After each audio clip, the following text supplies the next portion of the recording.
name is Teresita Blanco, the Artsy sister, and today we're reading Saturnastra, Chicot, Chapter 2, The Transmutation, Part 1.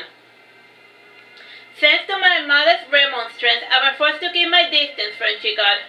I would listen to rumors about Chicot or exchange a few words with him whenever I thought no one was looking. A few of my peers at the grammar school claimed that Chicot was controlling Alviss with his magic. Their basis for this theory had to do with the sudden change in Alviss's behaviors. Overnight, he was tolerable to be around with, almost charming. He still drank himself stupid, however, he was a happy drunk. Aside from his behavior, Alviss started dressing better when he went out. He actually wore clean clothing and was bathed before leaving the fort. He wore heavy perfume to mask the stench of alcohol. This change happened progressively in the course of 1 year. It was only in the 6th month when there was truly visible changes to his character.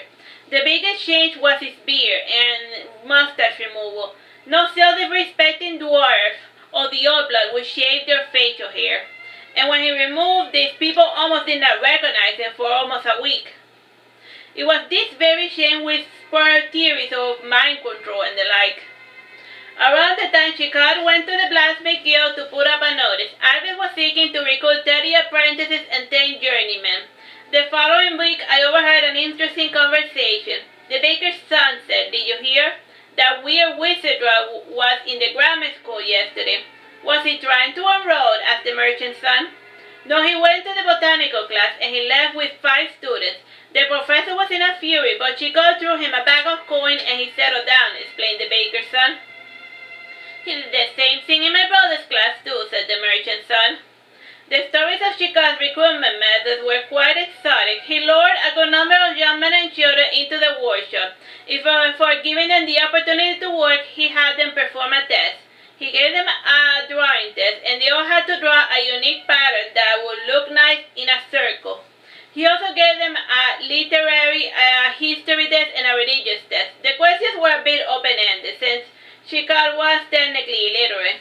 All the written documents had been drafted by an apprentice of questionable background, and the scribe Chicot was employing in the time was Luami, the homeschool bastard of Cassandra. Cassandra was the matron of the local whore establishment. I only knew of him through my mother's remonstrance to stay away from bad company. Indeed, she was far too focused on keeping me amongst good company that she failed to see that I was completely friendless. She's like, "Stay away from him, stay away from this," and then he ended up staying away from everyone. He has no friends. "Just stay away from him, he's bad company." Okay, that just leaves you, Mom. I was finally able to discover the happenings inside Alviss's meeting when our cook's daughter joined in as well. The cook for Lady Margaret's household was an elf servant named Aldona. Most elves allowed into the human cities were usually slaves or half-breeds. It was rare to see a free elf working in the human household. On top of everything, Aldona had a strange rune tattooed on her forehead. At the time, I did not know that the rune was a symbol of an outcast. Aldona would never be able to return to the elven forest. She had several daughters, the youngest being a half-breed named Giza. Lady Margaret's household had been employing Aldona's brood for more than 2 generations. Unlike regular girls, Gita enjoyed freedom and mobility. She was certainly educated, seeing as though she was the music tutor of Lady Margaret's 2 daughters and 3 nieces. Even I from time to time was allowed to take lessons for her. What I liked best about Gita was her height. For some reason, she was shorter than most elves. At the age of 16, she was just a head taller than me. She also had charming, curly, raven black hair and green eyes. Time? 10 minutes. One day, she went to see Lady Margaret to inform her that she was now working for Alviss. Giza bowed before Lady Margaret and she said, "I came to say goodbye. I will be relocating tonight to Alviss's workshop." "This is also sudden," said Lady Margaret. "But my dear, do you want to work with a man?" asked my mother. It is not Alviss, but Chicot. He made me a better offer that I cannot refuse," said Gita. "Oh, please stay. Your family doesn't want of anything in my household. You have all your needs met, and my daughters love you so very much," insisted Lady Margaret. "I already made up my mind," said Gita, going to her room. Gita's mother was surprised and not present during this proceeding. While Lady Margaret and my mother went to pester Adonna, I followed after Gita. She saw my following from the corner of her eye, but she said nothing. While packing her things, I asked her, "What's the real reason you are leaving?" Lady Margaret has been playing matchmaker behind my mother's back. She wants me to marry to that swine uncle of hers who has been pestering me for as long as I can remember. I would have left sooner, but the opportunity never arose, explained Giza. But Lord Rochester is a rich fellow. Your family will be set for life if you marry him, I explained. You are far too immature to understand all these things, said Giza. Just out of curiosity, what did Chicot offer you, I asked. A roof over my head, a high-paying job where I would only be required to work 8 hours a day, and this rubber ball. She said, throwing me a small blue ball. It bounced its way towards me, and I caught it before it struck my face. And this rubber ball. Is that all? I was expecting something more, and why only 8 hours of work? That seems so little, I explained. Indeed, hours lasted on average 15 to 16 hours a day, and some even lasted more than 20 hours. Oh yeah, in Saturnastra the days had 30 hours, so but even so, it's still a lot of hours. Where did they find out about that? In one of the previous books.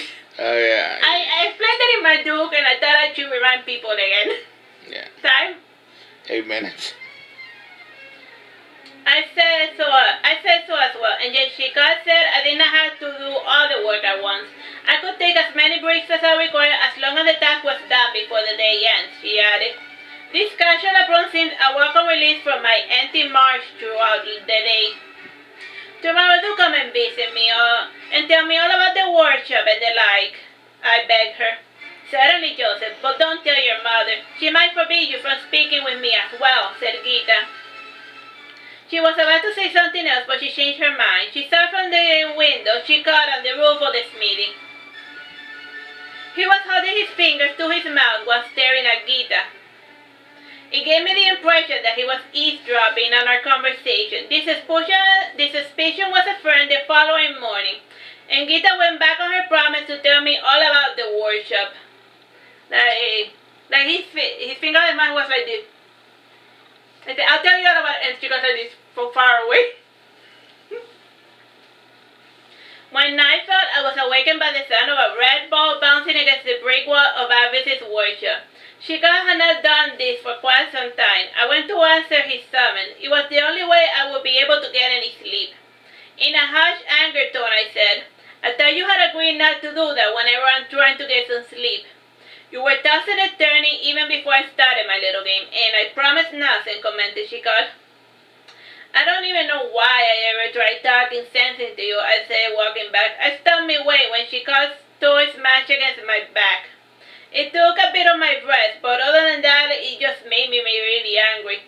Gita said you have been asking questions. I am here to provide you with answers. There's no need for such runabout messes among good friends, said Chicot, smiling. I can't be your friend. Mom won't allow it, I said, apologetic. What he said made me really happy. It was the first time somebody had called me friend. The children of Lady Margaret treated me no better than a pet dog, and the children at school, I do not even want to write about it. Only Gita ever treated me like a person, and she had left because of Chicot. If you are worried about Gita, there is nothing to be concerned. The living conditions have been optimized, and we are also in the process of purchasing and renovating a nearby apartment to the house of all of our new additions. We would also add more windows to the workshop to get air inside, explained Chicot. He sometimes gave me the impression that he could read my mind. Then again, Mother could always figure out what I was thinking. I am ever such an open book. I'm not worried about her living conditions, just the company she keeps, I insisted. Pooh, you are no fun. Well, I have matters that requires my concern, so good night, said Chicot, returning inside Alviss's workshop. Once I got back to my room, I went to my window to see if Chicot had truly returned home. Indeed, I did see him linger a little before walking into town instead of returning home. Moments later, a shadow started following him. This shadow filled my mind with dreadful thoughts. Not thinking things through, I took my rapier from the stand and my bugle and rushed outside. I tried to see which way Chicot had gone, but I could not find him. Time? 5 minutes. A muffled scream brought me in the direction of the dark alley. Straining my eyes, I could not see anything but faint silhouettes painted by the frail, pale moonlight of the star belt. I stumbled over something. With a trembling hand, I felt something which felt like a shoe. Grasping in the darkness, the scent of blood filled my nostrils. It was a fresh kill, and it sickened me. I had never before touched a corpse. My courage faded away. I ran back home and locked the door behind me. In the morning, my mother awoke with a scream. I had failed to notice that my hands and knees were covered in blood. She pestered me to tell her what had happened, but at the time I could not bring myself to even think about what had happened. I spent a week in a frenzied daze with my mind filled with untold horrors. I think I was half mad with fright back then. In all my delirium, there was one thought: Chicot. Time? 4 minutes. What? 4 minutes. My fever ended as mysteriously as it had begun. I remember Chicot sitting beside me on my bed. My mother was sleeping in a rocking chair beside me, and I saw him move his mouth, but no words came out. Slowly, I was able to make sense of what he was saying. You need to get better soon, Joseph, before your mother sends you to an asylum. Trust me, a course will be the least of your problems. I killed that man because he wanted to hurt me. You wanted to kill him as well to protect me. It was sweet of you, but you should not have bothered, said Chicot, holding my hand. You have made yourself sick because of me, and it pains me to see you like this. Return to your senses and remember, I do not need your help, said Chicot, holding my hand firmly. He kissed my forehead before leaving my side. It was an odd gesture for a boy to do, and I cannot remember if he left through the door or if he jumped out the window. The next day, I was back to myself again. Like Chicot had said, there were several construction projects taking place in and around Alviss's smithy. Giza told me that Alviss made his money by selling iron ingots to the capital. From time to time, he would take on custom jobs as well. These jobs were kept quite hush-hush, since Alviss did not want the locals to be too aware of his true smithing talents. As for the iron, it was made through recycling pieces of armor thrown away. Others were supposedly stolen by Chicot, or pilfered from the battlefield. However, Gita had one time overheard Alviss scolding Chicot. He had recognized the plating of a ceremonial armor he had made for the party night 50 years ago. After scolding Chicot over the similarity, Chicot had finally admitted that he had been grave robbing to obtain part of the metal. Grave robbing! Have you no shame? Exclaimed Alviss. He shook himself and he said in a hushed voice, whatever possessed you to do such a thing? Time? 2 minutes. Nothing. I do not see why you are making such a big deal about it. The dead have no need for armors, explained Chicot. It's nothing sacred to you, boy, said Alviss, taken aback. Why? You have not made any effort to take me to temple, and you assume that I am aware of your gods and your practices. If it makes you feel better, I asked the dead guys for permission before taking the armors. Some of them were pretty angry, but I convinced them to let me have it in the end, said Chicot nonchalantly. By the gods, don't tell me anymore. How long has this been going on? Asked Alviss, pulling at his last strands of hair left in his head. I did, Since you asked me to steal the iron words, I did not want to steal from the shots because it was dangerous and it's wrong. Grave always felt like a better alternative, concluded Chicot. By the gods, what's wrong with you? Said Alviss, looking at Chicot with disgust. I don't like that tone, father. Who are you to judge me so? Asked Chicot. The argument dragged on to the deeper parts of the workshop, and Gita tried to follow along, but she was not able to. The workshop with the tables, kiln, and furnaces were all deserted, and she figured that Alviss probably had left through a trap door or something.